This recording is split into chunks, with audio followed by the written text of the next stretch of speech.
രണ്ട് രാജാക്കന്മാരുടെ പുസ്തകം 25-ാം അധ്യായം. അവൻ്റെ വാഴ്ചയുടെ 9-ാം ആണ്ടിൽ 10-ാം മാസം 10-ാം തീയതി ബാബേൽ രാജാവായ നെബൂഖദ്നേസർ തൻ്റെ സർവ്വസൈന്യവുമായി യെരൂശലേമിൻ്റെ നേരെ വന്ന് പാളയമിറങ്ങി. അതിനെതിരെ ചുറ്റും വാടകോരി. സിദെക്കീയാ രാജാവിൻ്റെ 11-ാം ആണ്ട് വരെ നഗരം നിരോധിക്കപ്പെട്ടിരുന്നു. 4-ാം മാസം 9-ാം തീയതി നഗരത്തിൽ ക്ഷാമം കലശായി ദേശത്തെ ജനത്തിന് ആഹാരമില്ലാതെയായി. അപ്പോൾ നഗരമതിൽ ഒരിടം പൊളിച്ച് കൽദയർ നഗരം വളഞ്ഞിരിക്കെ പടയാളികളൊക്കെയും രാത്രി സമയത്ത് രാജാവിൻ്റെ തോട്ടത്തിനരികെ 2 മതിലുകൾക്കും മധ്യേയുള്ള പടിവാതിൽ വഴിയായി ഓടിപ്പോയി. രാജാവും അരാബയിലേക്കുള്ള വഴിയായി പുറപ്പെട്ടുപോയി. എന്നാൽ കൽദയരുടെ സൈന്യം രാജാവിനെ പിന്തുടർന്നു. യെരിഹോ സമഭൂമിയിൽ വെച്ച് അവനോട് എത്തി. അവൻ്റെ സൈന്യമൊക്കെയും അവനെ വിട്ട് ചിന്നിപ്പോയി. അവർ രാജാവിനെ പിടിച്ച് റിബ്ലയിൽ ബാബേൽ രാജാവിൻ്റെ അടുക്കൽ കൊണ്ടുവന്നു. അവർ അവന് വിധി കൽപ്പിച്ചു. അവർ സിദെക്കീയാവിൻ്റെ പുത്രന്മാരെ അവൻ കാൺകെ കൊന്നു.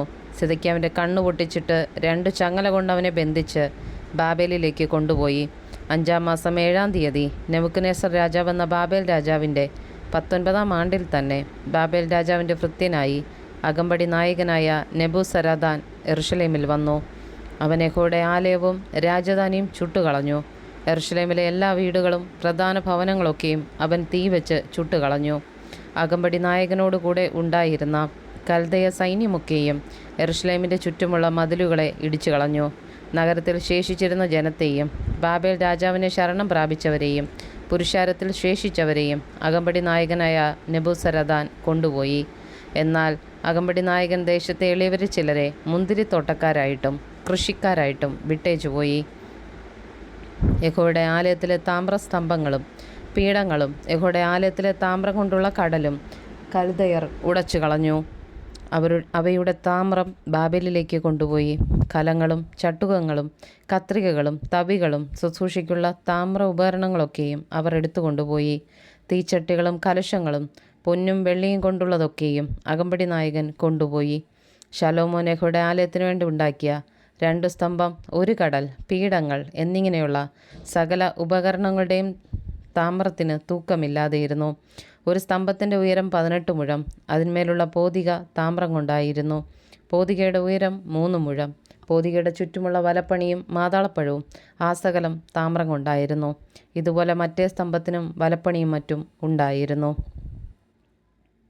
അകമ്പടി നായകൻ മഹാപുരോഹിതനായ സെരയ്യാവെയും 2-ാം പുരോഹിതനായ സെഫന്യാവെയും 3 ഉമ്മരപ്പടി കാവൽക്കാരെയും പിടിച്ചുകൊണ്ടുപോയി. നഗരത്തിൽ നിന്ന് അവൻ യോദ്ധാക്കളുടെ മേൽവിചാരകനായ ഒരു ഷണ്ഡനെയും നഗരത്തിൽ വെച്ച് കണ്ടെത്തിയ രാജപരിചാരകന്മാരിൽ 5 പേരെയും ദേശത്തെ ജനത്തെ പടയ്ക്ക് സ്വരൂപിക്കുന്ന സേനാപതിയുടെ രായസക്കാരനെയും നഗരത്തിൽ കണ്ട ദേശത്തെ ജനത്തിൽ 60 പേരെയും പിടിച്ചുകൊണ്ടുപോയി. ഇവരെ അകമ്പടി നായകനായ നെബൂസരദാൻ പിടിച്ച് റിബ്ലയിൽ ബാബേൽ രാജാവിൻ്റെ അടുക്കൽ കൊണ്ടുചെന്നു. ബാബേൽ രാജാവ് ഹാമാത്ത് ദേശത്തിലെ റിബ്ലയിൽ വെച്ച് അവരെ വെട്ടിക്കൊന്നു. ഇങ്ങനെ യഹൂദ സ്വദേശം വിട്ട് പോകേണ്ടി വന്നു. ബാബേൽ രാജാവായ നെബൂഖദ്നേസർ യഹൂദാദേശത്ത് ശേഷിപ്പിച്ചു വച്ച ജനത്തിന് ഷാഫാൻ്റെ മകനായ അഹീക്കാമിൻ്റെ മകനായ ഗദല്യാവെ അധിപതിയാക്കി. ബാബേൽ രാജാവ് ഗദല്യാവെ അധിപതിയാക്കി എന്ന് നെതന്യാവിൻ്റെ മകൻ ഇഷ്മായേൽ, കാരഹിൻ്റെ മകൻ യോഹന്നാൻ, നെതോഫാത്യനായ തൻഹൂമത്തിൻ്റെ മകൻ സെരയ്യാവ്, മാഗാത്യൻ്റെ മകൻ യസന്യാവ് എന്നിങ്ങനെ സകല സേനാപതികളും അവരുടെ ആളുകളും കേട്ടപ്പോൾ അവർ മിസ്പയിൽ ഗദല്യാവിൻ്റെ അടുക്കൽ വന്നു. ഗദല്യാവ് അവരോടും അവരുടെ ആളുകളോടും സത്യം ചെയ്ത് അവരോട്, നിങ്ങൾ കൽദയരുടെ ദാസന്മാർ നിമിത്തം ഭയപ്പെടരുത്. ദേശത്തു പാർത്ത് ബാബേൽ രാജാവിനെ സേവിപ്പീൻ, അത് നിങ്ങൾക്ക് നന്മയായിരിക്കും.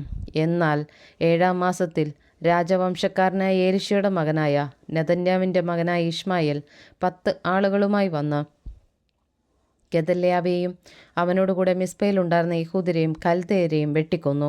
അപ്പോൾ ആബാലവൃത്തം ജനമൊക്കെയും സേനാപതിമാരും കൽദയരെ ഭയപ്പെടുകയാൽ എഴുന്നേറ്റ് പുറപ്പെട്ട് മിസ്രൈമിലേക്ക് പോയി. യഹൂദ രാജാവായ യെഹോയാക്കീൻ്റെ പ്രവാസത്തിൻ്റെ 37-ാം ആണ്ടിൽ 12-ാം മാസം 27-ാം തീയതി ബാബേൽ രാജാവായ എവീൽ മെരോദക്ക് തൻ രാജാവായ ആണ്ടിൽ യഹൂദ രാജാവായ യെഹോയാക്കീനെ കടാക്ഷിച്ച് കാരാഗൃഹത്തിൽ നിന്ന് വിടുവിച്ചു. അവനോട് ആദരവായി സംസാരിച്ച് അവൻ്റെ ആസനത്തെ തന്നോടുകൂടെ ബാബേലിൽ ഉണ്ടായിരുന്ന രാജാക്കന്മാരുടെ ആസനങ്ങൾക്ക് മേലായി വെച്ചു. അവൻ്റെ കാരാഗ്രഹ വസ്ത്രം മാറ്റി അവൻ ജീവപര്യന്തം നിത്യം അവൻ്റെ സന്നിധിയിൽ ഭക്ഷണം കഴിച്ചു പോന്നു. അവൻ്റെ അഹോവൃത്തിയോ രാജാവ് അവൻ്റെ മരണദിവസം വരെ അവൻ്റെ ജീവകാലമൊക്കെയും നിത്യവൃത്തിക്ക് ദിവസം പ്രതിയുള്ള ഓഹരി കൊടുത്തു പോന്നു.